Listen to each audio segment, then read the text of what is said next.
Long time no see. Sonic, check this out.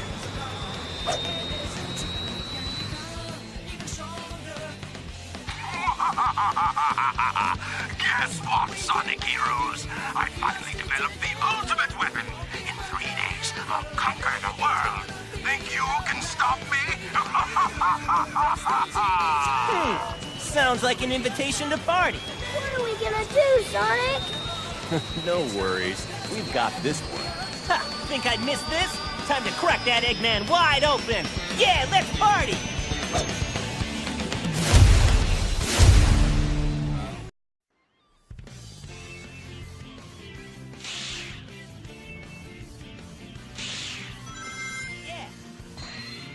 Good day, everybody, and a happy new year. Well, at the time you're watching this video.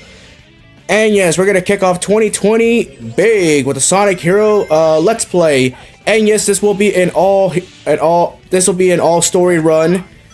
Before I get started on that, I want to make a quick shout out to 2 YouTubers, my buddy Blaze and his buddy Silver Gaming 69. Both are great YouTubers that have cool content. And we've actually had an idea where for Sonic Heroes, we're gonna try something different. Because Sonic 06 really drained the hell out of me, I'm not gonna lie. Like, that was the most dreadful playthrough I had to go through in 2019, and it went 30 parts. So what we decided is for Sonic Heroes, I really wanted to I was gonna do this game after Adventure 2, but I lost so much track of time, and of course work got in the way. And I had other projects in the works, and with Sonic Runners now back, you know, one thing led to another. So what Blaze recommended is, how about if we just we each take a part, we each do a separate story, and you know, and I like the idea. I of course will take the helm of Team Sonic and Team Rose, and of course my buddy Silver Gaming will do Team Dark, and my buddy Blaze will do Team Chaotix. And he already uploaded part 1 of Team Chaotix at the time. He already uploaded that part on his channel.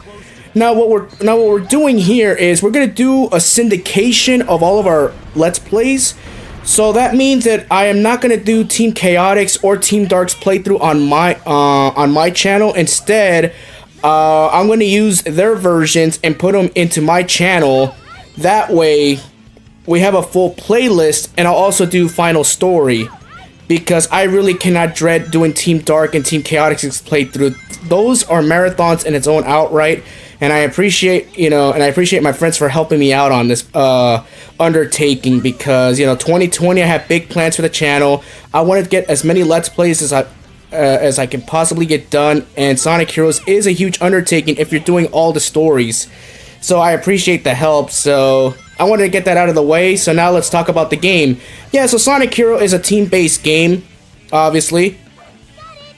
And a lot of people really don't this game has a love relationship with a lot of people, just because a majority of the fan base classifies as the dark age of Sonic games. I disagree 100%. It was a new mechanic, the story isn't really taken seriously. It's a lighthearted Sonic game. I'm not saying it's Sonic Colors in a way, but it kind of is when you think about it. It's not going all hardcore, with the plot and everything like Adventure 1 and Adventure 2. Like, no, it's a nice, simple, safe Sonic game. It's just that the team-based mechanic can throw you off a bit, and I missed the fucking rainbow rings again. What the fuck? Yes, and of course Sonic Heroes is the game that introduced rainbow rings, and in this game, rainbow rings give you a score bonus, which you actually want to get if you want to get easy A ranks. But it's okay. Yeah, so Sonic Heroes, obviously we're going through Whale Lagoon right now. Yeah, so overall, the stage is self-explanatory. Like, if you played Sonic Dash a million times like I have, this stage is obviously familiar with you. So yeah, so it's a team-based game. Obviously, right now we're using Knuckles, we're using power mechanics. You also have flight mechanics with Tails, and you have speed with Sonic. And what sucks, now the only there are some negatives to this game here and there, but there are positives that I do enjoy about the game. Now, the negatives about this game is everyone complains that the game is too long. Like, first of all, like, I understand, yeah, the game could be too long, but so what? You're getting more bang for your buck. Would you prefer the game to be short like Sonic Forces? And yes, I understand you're gonna write in the comment sections like, oh, JD, give it a rest already with Sonic Forces. Every game you're saying is better than Forces. Well, that's true, it really is, because come on. I want a game, if I'm paying you a good amount of money, I want a fucking game that's at least 6 hours minimum. Not a game that can be beaten in 2 hours, no extra content. No, you know, and the game was rushed. It was a giant disappointment, okay? So I'm always going to make that statement, so don't even waste your time arguing to me about it. Alright, we're almost done with the level here. Take this fucker out. And right there, showing off the Rocket Excel. I actually like the Rocket Excel in this game. It's actually a makeshift boost, actually. In a way. When you spam it, it's actually fun to use. And speaking of spamming, showing off Team Blast, which is basically a screen nuke. You take out all the enemies, and of course, while Team Blast is recharging, Sonic could do a OTK any enemy on sight. I highly recommend it for a lot of large mook enemies. And we've already finished right here, and we'll get ranked. And I'll see you on the second act. That was tight! A sea palace. Looks like Eggman's robots are here too. I'm ready to take them out.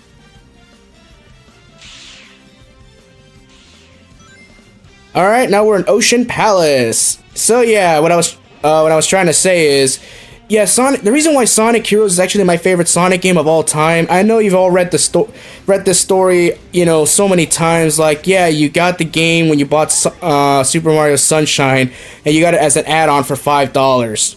Well, yes, and believe it or not, when I tried the game my first time, yes, I was caught off guard with the team-based mechanic. But later as I progressed, I actually enjoyed the team-based mechanic. You know. And unfortunately, I think the team-based mechanic is what was the inspiration for Sonic Team to make Team Sonic Racing. Now, Team Sonic Racing, it's an okay racing game, but it's nowhere near as fun as All-Stars Racing Transform or even Sonic Sega's All-Star Racing. It's nowhere as fun as that game because it's completely team-based racing. So just because you're in first place doesn't mean your team's automatically gonna win. It depends how the final rankings are. So you can still get screwed if your teammates are in dead last. So it encourages team-based mechanics, and that's something that people don't like. That's why Team Sonic Racing really didn't do... It did okay, but once Crash Team Racing got, you know, released, obviously everybody just said, you know, fuck this game, you know, let's play Crash Team Racing, a game that's a lot of fun, brings back a lot of memories, and adds new DLC content, and it's manly updated. So that's basically this. So that's one of the negatives. Nah, that's one of the negatives about the design. But other than that, oh well. Now for Heroes, I do like the gameplay. I've already explained that. Now the one thing, another negative, of course, for Sonic Heroes, of course, is Tails' voice actor. That's the only negative I have to say about the voice acting in this game. Because obviously this was the last game. This was the last voiced by the original Dreamcast team. So I had no idea what direction they were going for. I just find Tails' voice noxious in this game. And of course the 4Kids crew didn't make it any better, but fuck it, we're stuck with what we got stuck with. At least the modern Tails voice actor is pretty damn good. So we are fortunate for that. Alright. Let's focus on the level. Yes, and Sonic Heroes could be long at times, so if I feel like I'm just zoning out or just talking random crap, well, that's the way it is, because whenever a stage can be very long, I just want to make sure, you know, you guys are entertained, but if the level's too long or too dreadful, I'm just going to zone out and let you just enjoy the gameplay, rather than just listen to me banter damn about, so we'll just leave it at that. Yeah, so right here, this part right here could throw you off guard. Like that. Look how cheap that was. Oh, I fucking hate this section so much. I hate this section so much with Team Dark, because with Team Dark, it's very crucial that you keep that shield. Because for Team Dark, getting the A rank requires 90,000 points. You know, so obviously you can't get hit. You have to have a high ring count. And basically take out all enemies on screen and get your bonus points of 2,000 or more. That's about it. And maybe utilize a couple of team blasts here and there. Other than that, you know, not much to explain. Yeah, so all the team-based missions are the same. Team Sonic, Team Rose, Team Dark, they all operate the same. You go to point A to point B. Simple as that. You know, where Team Chaotix is mission-based, where for some people they hate that, some people like that. You can make the stages easy or you can make them harder, depending if you're going for high ranks or trying to get collectibles. That's not many people's playstyle, but oh well. And obviously Team Sonic is the normal mode of the game. Rose is obviously the easy mode with the stages being short. And Team Dark having the stage being extended by an additional 10% and throwing all the fucking mook enemies at you. And trust me, we're going to be running into a lot of annoying mook enemies in this game. But the good thing is that the combat actually works in this game. You know, it's kind of odd because I'm also Let's Playing Sonic Boom Rise of Lyric at the time of this recording. You're probably saying, well, Rise of Lyric is almost the same with combat. Not exactly. Because with Rise of Lyric, all the enemies do get tougher later down the road. But the problem I have is that the mook enemies have a huge advantage on me. And me, in order to get powered up, I need to get more power glyphs, and I don't like that. But oh well. Now we're in this rolling ball section, and I hate this section too because the hitbox from this thing is fucking clunky. I swear there are instances where I hit a dash panel and I stop on a dime and I get hit by that fucking rolling ball. That has happened to me before. So if you have a shield, try not to lose it if you're going for an A rank, because if you get hit right there, you're basically screwed. Or if you're Team Dark, because the ring quota is fucking insane. 90,000 for an A rank. Alright, but I'll see you on the next area. Alright, peace. That was tight.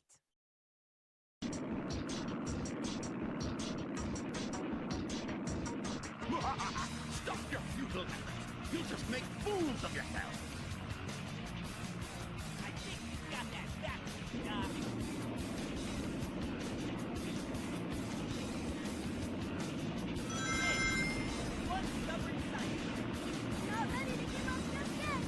Alright, now we're taking on the first boss fight of this game. It's the Egg Hawk. Looks intimidating, but it's completely piss easy. Seriously, like, you go through all this work making this giant mechanoid. It looks very intimidating, but it's really not. All you gotta do is just switch to Knuckles and then just spam the B button. That's it. It's so simple. Just spam this attack and you'll never get hit. You can do that with Team Dark as well with Omega. For Team Rose, I will show off an alternative way to take him out, because obviously Big can't do that move. Alright, we're done right here, so I'll see you in the next zone. Peace! For the junk pile.